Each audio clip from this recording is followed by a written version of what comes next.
You are watching Daily Market Pulse. Today is Friday, April 17th, 2026. If you want a clean daily read on macro and market risk, subscribe for the next briefing. Bitcoin holds 74K despite extreme fear, oil crashes 5% on profit-taking, and gold hits new highs as Fed hawks circle the April meeting. Here is the framework for today's briefing. Fed hawks circle April meeting. Why rate cut hopes keep fading. Oil's 5% crash. Geopolitical premium meets profit-taking.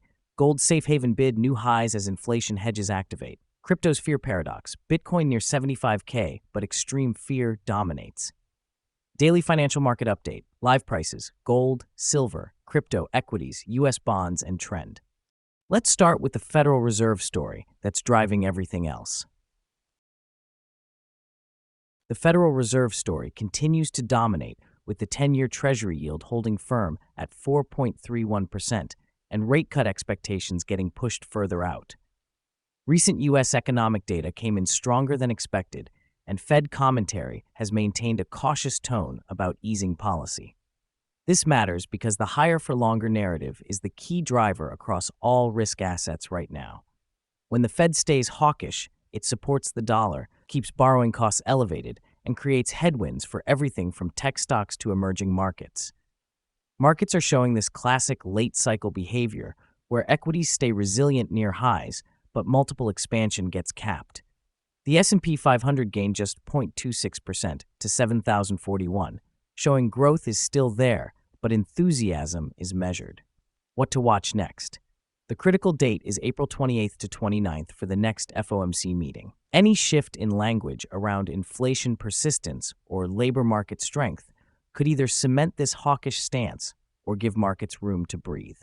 Now let's talk about oil's wild ride today. Oil delivered the day's biggest surprise, with WTI crude crashing 5.42% to $89.56.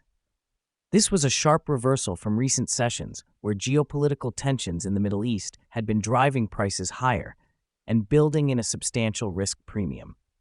This move matters because it shows how quickly sentiment can shift in commodity markets. The geopolitical bid that had been supporting oil suddenly collided with profit-taking as traders decided to lock in gains rather than ride the risk premium higher. The broader market took this as a mixed signal. On one hand, lower oil prices could ease some inflation pressure. On the other hand, the volatility itself is a reminder that geopolitical risks remain very real and could spike prices again quickly. What to watch next? Watch whether this is just normal profit-taking or if something has fundamentally changed in the Middle East risk assessment. Also monitor whether this oil weakness helps or hurts the Fed's inflation calculus. While oil was falling, gold was doing the opposite. While oil was crashing, gold was moving in the opposite direction. Gold gained 0.75% to $4,821, continuing its march toward historic highs. Silver followed with a 7.4% gain to 79.8 cents, showing that precious metals are acting as the preferred macro hedge right now. This matters because gold is telling us that despite oil's reversal, underlying macro concerns haven't gone away. Investors are still worried about inflation persistence and geopolitical instability, and they're using precious metals as their hedge of choice. The gold strength, while stocks also gained modestly, shows portfolio diversification in action. Investors aren't making binary bets. They're holding risk assets for growth, but adding gold for protection. What to watch next? Watch whether gold can break decisively above $4,850, which could open up a run toward $5,000.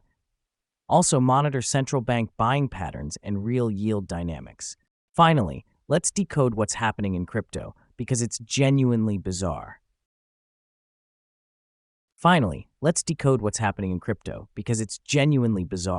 Bitcoin is essentially flat at 74,794, down just 0.3%. But here's the weird part. The Fear and Greed Index has crashed to 21 out of 100, which is extreme fear territory. Meanwhile, Bitcoin dominance is at 57%, showing capital is fleeing altcoins for relative safety. This disconnect matters because it shows positioning is incredibly fragile despite high nominal prices. Traders are holding valuable assets, but they're scared and ready to sell at the first sign of trouble. It's like everyone's sitting on a powder keg. The internal crypto rotation tells the story. Solana gained 3%, and XRP gained 2%, while Ethereum fell 1.1%. This shows selective large cap rotation, but the broader market is defensive. What to watch next? Watch the 73,500 to 74,000 support band on Bitcoin. A clean break below opens room towards 72,000. Resistance sits at 75,500. Also monitor whether this extreme fear reading becomes a contrarian signal.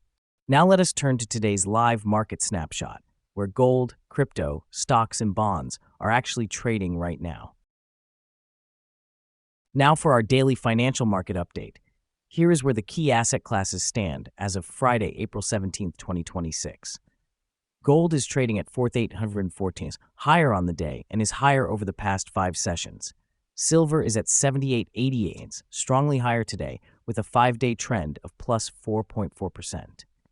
In crypto, Bitcoin is at $74,975, slightly higher on the session and slightly higher over the past week. Ethereum is at $2,334, lower today.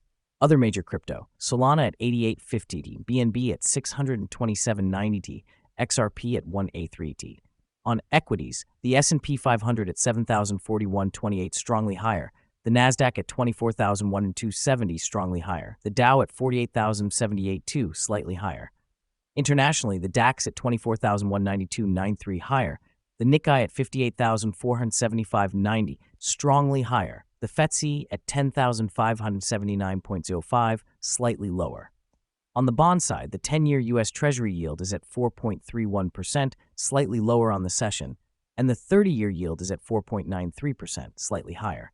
Yields remain in focus as the market watches for Federal Reserve signals. Rounding out the macro picture, WTI crude at 89.90 per barrel, sharply lower. The dollar index at 98.23, slightly lower. The overall tone is risk-on. Equities and crypto are both bid, suggesting investors are positioned for continued upside in the near term. So what's the summary and conclusion heading into Friday? We're seeing classic late-cycle market behavior. The Fed is staying hawkish with that April 28th meeting looming.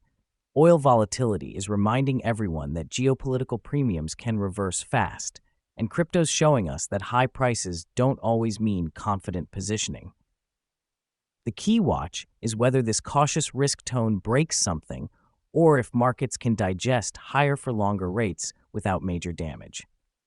Thank you for your attention, and we will see you again tomorrow.